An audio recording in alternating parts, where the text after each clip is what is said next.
we're going to look at the different ways to share your course. So when your course is completed and you're ready to publish, right up here you can see right now this is unpublished. So we're going to come down to the Publish Course button.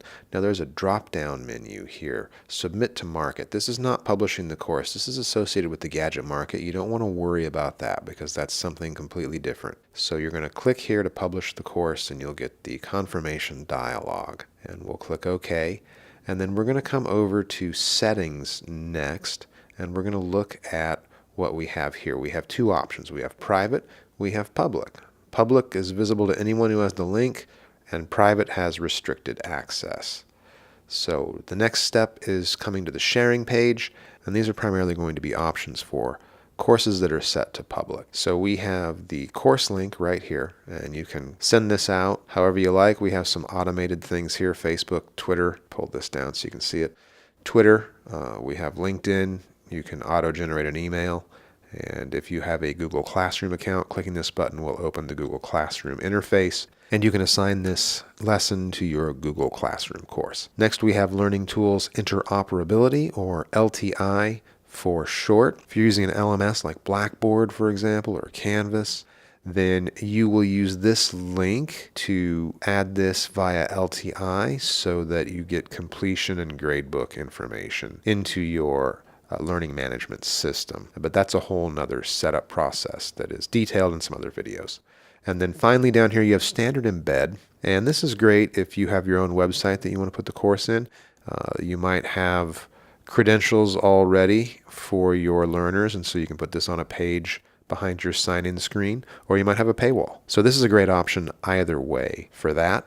And then we have SSO Embed, which is Single Sign-On Embed. That's going to use the Versal API, and that's going to work for you if you have an organization account. So if you have a business organization or an EDU organization account, then you'll be able to do this. You'll click here for more information if you'd like to read up on it. But we also do provide tech support to our customers to do this single sign-on embed. And this is a case where you have, like, for example, a corporate website where your team already has login credentials to the site.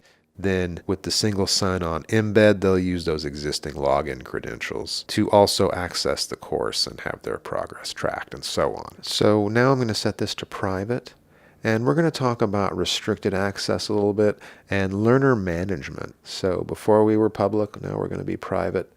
And then we come to the learner management page. And learner management is actually applicable to public and private courses because you can invite people to public courses to track their progress. But a lot of times this is done with private courses. And so then one option here is by URL. This is the first option.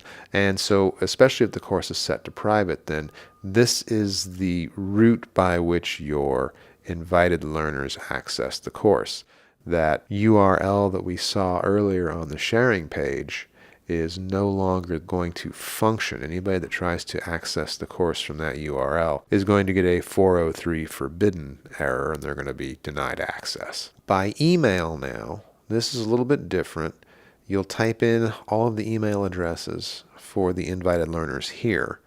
And when you do this, a unique link is assigned to each one of those email addresses.